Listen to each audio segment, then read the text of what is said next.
नमस्कार. सातारा समाचार न्यूज चॅनलमध्ये आपले सहर्ष स्वागत आहे. आमचे आक्षेप चुकीचे असतील तर फौजदारी गुन्हे दाखल करावे, नामदार महेश शिंदे यांचे थेट आवाहन. कोरेगाव विधानसभा मतदारसंघामध्ये मोठ्या प्रमाणावर मतदार यादीमध्ये चुकीच्या पद्धतीने नावे वाढविण्यात आलेली आहेत. मतदार यादीतील दुबार नावांच्या आधारे एकदा नव्हे तर दोनदा मतदान करत आहेत. अनेक स्थानिक स्वराज्य संस्थांच्या निवडणुकीत हे वारंवार दिसून आले आहे. भारतीय लोकशाहीतील महत्त्वाची घटक असलेली मतदार यादी ही सदोष असावी, या हेतूने प्रक्रिया राबवली जात आहे. त्याचबरोबर वर्षानुवर्षे विवाह होऊन गेलेल्या मुलींची माहेरात नावे आहेत अशी मतदार यादीत जाणीवपूर्वक ठेवण्यात आलेली आहे. निवडणूक आयोगाने राबवलेल्या शासकीय प्रक्रियेमध्येच भारतरत्न डॉक्टर बाबासाहेब आंबेडकर यांनी दिलेल्या लोकशाहीतील अधिकारानुसारच मतदार यादीतील नावांवर आक्षेप घेण्यात आलेला आहे. राजकारणाचा हा काही भाग नाही. विरोधकांना जर हा आक्षेप चुकीचा असेल तर जरूर तर फौजदारी गुन्हे दाखल करावेत, मात्र कोणत्याही परिस्थितीत चुकीचे काम होऊ देणार नाही. मतदार यादी ही अचूक व योग्य असावी अशीच भूमिका कायम आहे. विरोधकांनी जाणीवपूर्वक या विषयाचे राजकारण चालवले आहे असा आरोप कृष्णा खोरे विकास महामंडळाचे उपाध्यक्ष नामदार महेश शिंदे यांनी केला. कोरेगाव येथील शासकीय विश्रामगृहावर गुरुवारी दुपारी 3 वाजता त्यांनी पत्रकार परिषद घेऊन विरोधकांनी मतदार यादीवरून सुरू केलेल्या राजकारणाचा समाचार घेतला. विरोधकांनी जाणीवपूर्वक वातावरण कलुषित करण्याचा प्रयत्न केला असून त्यातून संभ्रमाचे वातावरण निर्माण करून स्वतःची राजकीय पोळी भाजून घेण्याचा त्यांचा प्रयत्न असल्याचा आरोप नामदार शिंदे यांनी केला.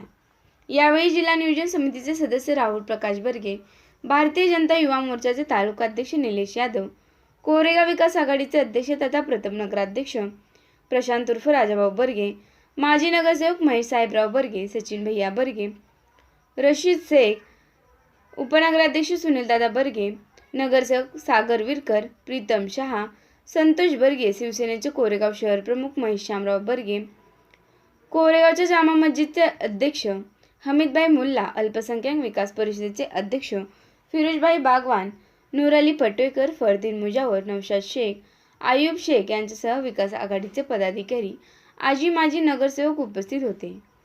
नामदार महेश शिंदे म्हणाले की भारत निवडणूक आयोगाच्या सूचनेप्रमाणे सातत्याने मतदार यादी पुनरीक्षण कार्यक्रम सातत्याने राबवला जातो. राज्य निवडणूक आयोगाच्या निर्देशाप्रमाणे जिल्हा स्तरावर जिल्हाधिकारी यांच्या नियंत्रणाखाली आणि निरीक्षणाखाली ही सर्व प्रक्रिया सतत सुरू असते. भारतीय संविधानाने दिलेल्या अधिकाराप्रमाणे ही प्रक्रिया सुरू असते. त्याला कोणी राजकीय रंग देण्याची गरज नाही. प्रत्येक नागरिकाने आपले नाव मतदार यादीत आहे का याची पडताळणी करण्याची गरज आहे. कोरेगाव विधानसभा मतदारसंघात मतदार याद्यांमध्ये मोठ्या प्रमाणावर बोगस मतदारांची नावे असल्याचे निदर्शनास आले होते. स्थानिक स्वराज्य संस्थांच्या अनेक निवडणुकांमध्ये हे वारंवार दिसून आले होते. बोगस मतदारांच्या आधारे निवडणूक केली जात होती. त्यामुळे प्रत्येक बूथनिहाय मतदार यादीची पडताळणी केल्यावर त्यामध्ये अनेक जणांची नावे मतदार यादीत 2-2 ठिकाणी असल्याचे दिसून आले. ग्रामीण भागात अनेक जण आज स्थानिक स्वराज्य संस्थांमध्ये प्रतिनिधित्व करत असताना त्यांची नावे कोरेगाव शहरातील मतदार यादीमध्ये असल्याचे निष्पन्न झाल्याने त्यावर शिवसेनेच्या वतीने तालुका प्रमुख संजय काटकर यांनी नियमानुसार आणि संविधानाने त्यांना दिलेल्या अधिकाराप्रमाणे तक्रारी अर्ज केला आहे. हा अर्ज केला म्हणजे मतदार यादीतून नावे वगळले असा आरोप विरोधकांकडून केला जात आहे. तो पूर्णतः चुकीचा आहे. निवडणूक विभागामार्फत तक्रारीची पडताळणी होते. अगदी BLO पासून ते विधानसभा मतदारसंघाचे मतदार नोंदणी अधिकारी त्याची शहानिशा करतात. त्यासाठी चौकशी कामे नोटीस बजावली जाते. जर तुमचे नाव योग्य आहे, तुम्ही दाखवलेल्या पत्त्यावर वास्तव्य करत असाल तर तुमचे नाव कोण काढू शकणार नाही. म्हणजे ज्याची नावे मतदार यादीत योग्य आहेत ती कायम राहतील. जी नावे बोगस आहेत, दुबार आहेत, शहरात आणि ग्रामीण भागात अथवा पुणे मुंबईसह देशातील अन्य महानगरांमध्ये आहे, ज्यांची आधार कार्ड ज्या पत्त्यावर आहेत तेथे ती नावे राहतील. कोरेगाव मतदारसंघातील ती नसतील तर ती वगळली जातील. एवढी सरळ आणि स्पष्ट बाब आहे. केवळ आपल्या बगलबच्च्यांची नावे वगळली जाऊ नयेत. मोठ्या प्रमाणावर मतदार यादीत ऑनलाईन पद्धतीने नावे घुसवली आहेत, ती रद्द होऊ नयेत. निवडणुकीत आपल्याला त्याचा फायदा व्हावा या राजकीय हेतूने विरोधक खोटे नाट्य आरोप करत असल्याचे नामदार शिंदे यांनी निदर्शनास आणून दिले. विरोधकांच्या म्हणण्याप्रमाणे जर आम्ही चुकीच्या पद्धतीने खोट्या-नाट्या तक्रारी करत आहोत असे वाटत असेल तर त्यांनी खुशालपणे आमच्यावर फौजदारी गुन्हे दाखल करावेत असे आवाहन नामदार महेश शिंदे यांनी दिले. कोरेगाव शहरातील वेगवेगळ्या प्रभागांमध्ये चुकीच्या पद्धतीने नावे घुसवण्यात आलेली आहेत.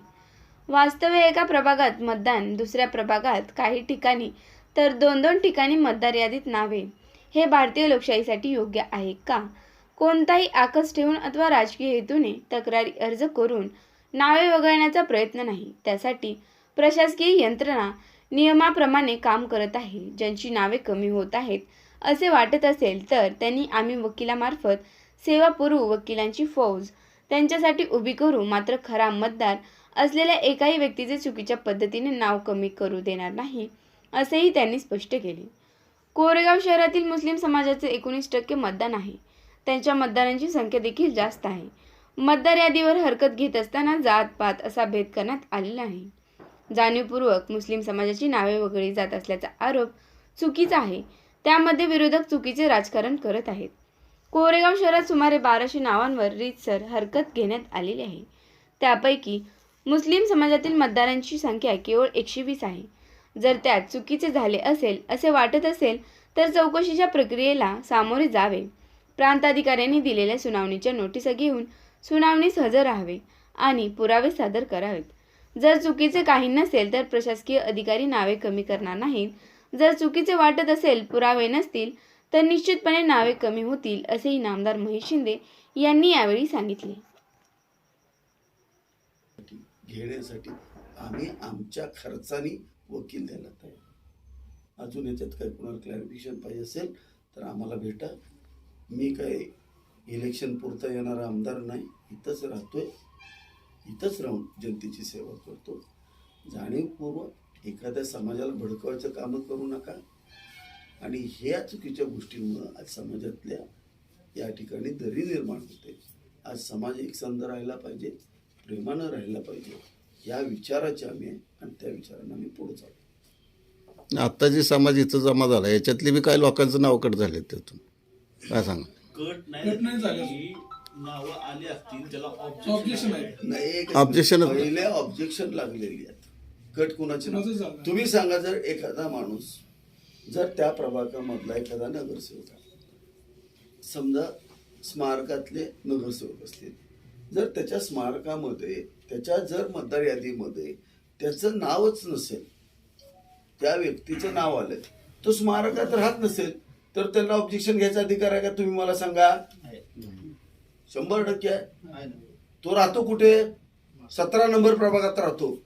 त्याचं नाव कुठं आलंय? 10 नंबर प्रभागात आलंय. मग ते नाव कुठं आलं पाहिजे होतं? 17ला आलं पाहिजे होतं. मग त्यांनी तिथं लिहून दिलं पाहिजे की माझं नाव 10 नंबर प्रभागात आहे, पण मी पण आपल्या ह्यात सुचतता आणली पाहिजे का नको? मग आता सोपं आहे ना. पण ऐकून घ्या ना, आज आम्ही सुद्धा लक्षात घ्या, आपल्या स्वतःच्या जवळच्या ज्या लोकांची बाहेर नावं गेलेली आहेत, आमचीच त्याच्यात 3-4 हजार नाव असतील जे आमची बाहेर गेलेली आहेत नावं. ते मग आमची पण तशीच झालेली आहे. काय ना आपल्याच पक्ष हे तुम्ही भगवान. काल मला संशय आला म्हणून मी साहेबांना विचारलं, बाबा मुस्लिम समाजाचे मतदान एवढे कट होत्या, तर साहेबांनी मी लिस्ट चाळली. लिस्ट चाळून 1200 पैकी 120च मतदान मुस्लिम समाजाचं आहे. त्यातनं मैत 20 आहे आणि 20 लग्न होऊन बाहेर गेलेले आहेत. आणि ही नावं मुस्लिम समाजाची डबल झाल्यामुळं, दुबारा झाल्यामुळं एवढी मुस्लिम समाजाची नाव आहेत. आणि मुस्लिम समाजाला काही अडचण आहे ती मी महेश शिंदे पशी सांगितलेलं आहे. तर कुणाची काय अडचण असले, माझा मी आहे तरी माझं नाव आलंय, तिने माझे संपर्क सागावं.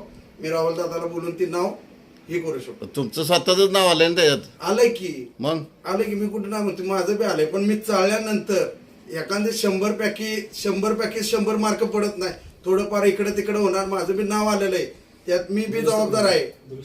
त्यात दुरुस्त करण्याची अजून संधी आहे. कुणाची काय दुरुस्त करायचे मुस्लिम समाजात त्यांनी संपर्क साधावं. मी राहुल दादाला बोलून दुरुस्ती करून घेऊ बोललो. मग तुम्हाला खोटं सांगितलं दिशाभूल केली. मला खोटं जरा का ऐकण्यात आलं, दिशाभूल झाली माझी. तर मी काल बोललो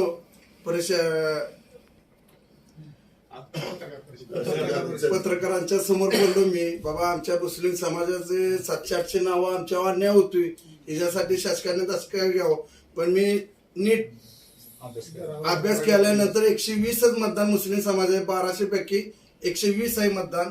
त्यातनं 20 माहीत आहे, 20 लग्न होऊन गेलेले आहेत.